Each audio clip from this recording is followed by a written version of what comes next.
guys, welcome back to today's video. I'm going to teach you how to paint pumpkins and mushrooms for this fall painting I'm doing. This is a painting on a piece of wood, and I just pretty much just sketched out simple pumpkins and mushrooms. And then for the materials, I just have some paper towel, some blue scotch tape. This is pretty much painter's tape, a clean jar with clean water, and two different paint brushes. I don't know exactly what sizes these are, but one's like a flat one and one straight. And then for the paints, I'm using this tan. It's called dark titanium white, so it's pretty much just like a whitish tan color. Then a raw umber. This is just a dark brown. And then I have a couple others. There's salmon, orange, red, orange, yellow, just a yellow, and then yellow ochre. So those are basically the colors I'm going to be using today. That's a total of 8 colors, but you can mix up your own colors if that would make it easier. Let's get started. So for beginners, I highly recommend that you start with your painter's tape, like little pieces of it, and just outline your sketch. So I'm just going to go around my pumpkin and just outline the lines. This just gives you a bit of a buffer when it comes to painting, because then you don't have to worry about painting in your lines. You have that line already ready to go. So I'm gonna do that, and then I'll see you when I finish up.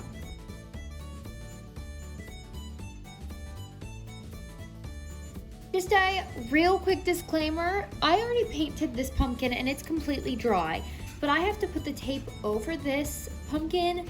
So when you're doing that, just be extra careful. Make sure your paint is completely dry before putting the tape on, or when you rip off that tape, you're gonna rip up a whole bunch of that paint and it's not gonna be a pretty scene. So just be really gentle on it.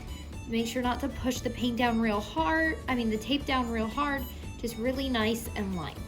I know this is very unprofessional, but I can't find my painting palette. So I'm gonna have to mix all my paints on this sheet of cardboard. So I'm just gonna start by just using my basic orange color, and what I'm gonna do is just pour some out on my palette, and I'm also gonna dump out some of this yellow, and we are gonna start with the orange part of our pumpkin, and we will do the stalk after the orange part. So how I like to do this is I will grab my flat brush. I will start with the orange and just apply it lightly. And when we are doing, I separated my pumpkins into 3 sections. So I'm gonna paint one section at a time. And when you're painting your pumpkins, be sure to leave a space in the middle, because that's where you're gonna add your light highlights to it. So you're just gonna repeat that for every part of your pumpkin.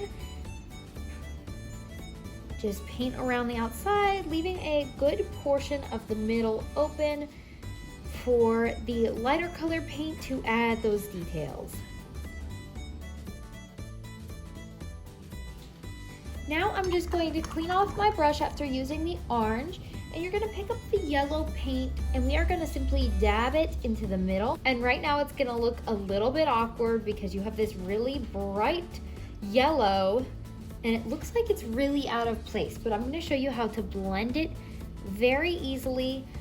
This is the way I've been doing it since I can remember.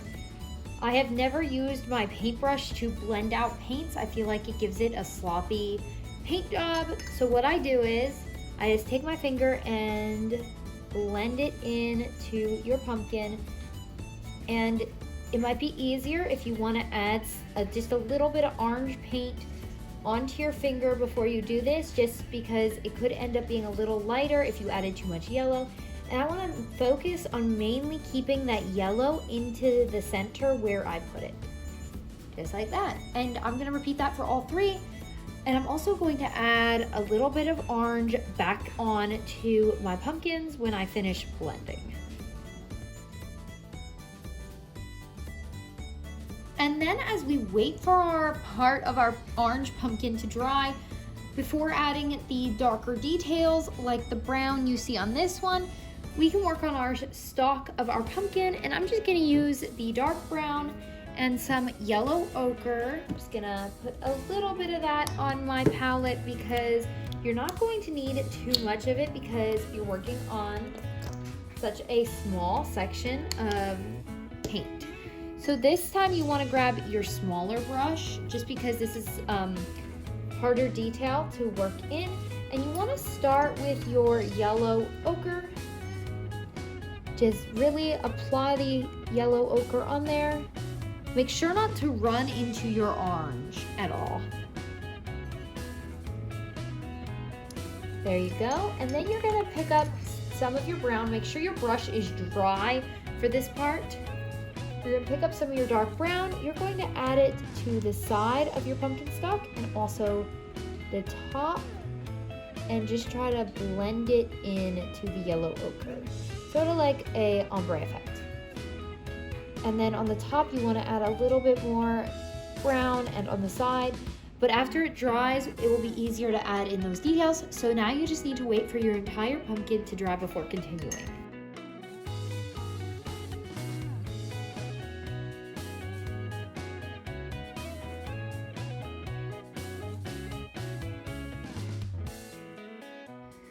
All right, once your orange part of your pumpkin is dry, I'm going to take off the tape from around the pumpkin. As you can see, I have nice clean lines on the pumpkin, and when you are lifting the tape, like I said before, be careful about the other pumpkin because you don't want to rip the paint off of the other pumpkin. Voila. Now we are going to add the brown details to our pumpkin. I'm just going to dry off my paintbrush. And you are going to take your dark brown paint from before, and I'm just going to add some dots to where I want to add some darker colors. I'm just going to rub them in gently.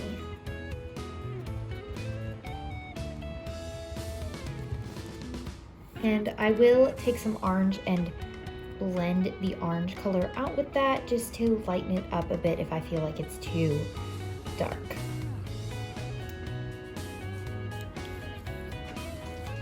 And you can just add these details wherever you feel like it needs some extra like lines or some extra detail. So this is pretty much preference wherever you want to put your details on your pumpkin.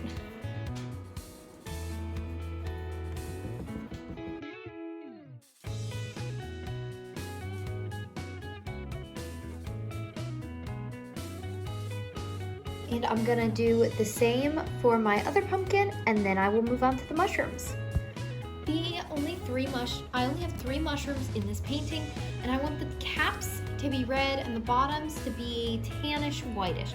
So that's why I have my dark titanium white and red, and you're also gonna need the dark umber and yellow ochre, so get those all poured out on your palette.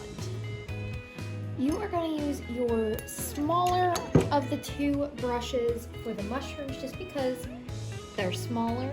So I'm going to mix some of my dark umber and red together to make sort of a maroon color just for the details for your mushroom caps.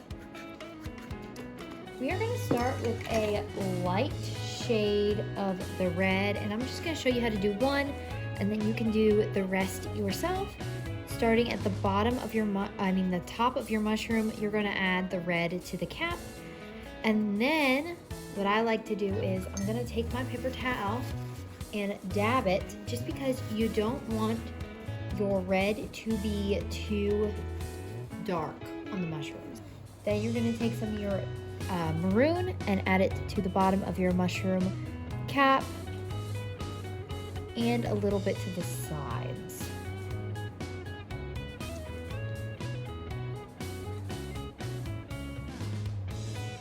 Just like that. And then I'm gonna take some of my yellow ochre and just dab some in. You're gonna take your dark titanium white, and you're just gonna use that on the entire bottom, and then we will add the details to the bottom once it dries. So that's what you're gonna do for all the mushrooms. Then you are going to come back when they're all dry. All right, so now I'm gonna show you how to do your mushrooms. If they're still wet and you just wanna keep working on it, you're going to dilute some of your dark titanium white with some water, and you're just gonna add little dots to the top of your mushroom cap. And you can just add those randomly, like wherever you want to add them. I like the classic mushroom look with the red and the white dots. And now you're going to take some of your yellow ochre to the bottom of your mushroom, the top of the stalk, and sort of just blend from the top. Start really dark at the top and work your way down with it. Then you're going to take your dark brown and you're going to do the exact same thing. Take it and work it down through your stalk. And you're just gonna do that same thing over and over again for all your mushrooms. And when they're dry, you can take your tape off. And here's the finished painting. Doesn't it just look really cute? Thank you guys for watching. Please be sure to like, comment, and subscribe. And I will see you guys next time.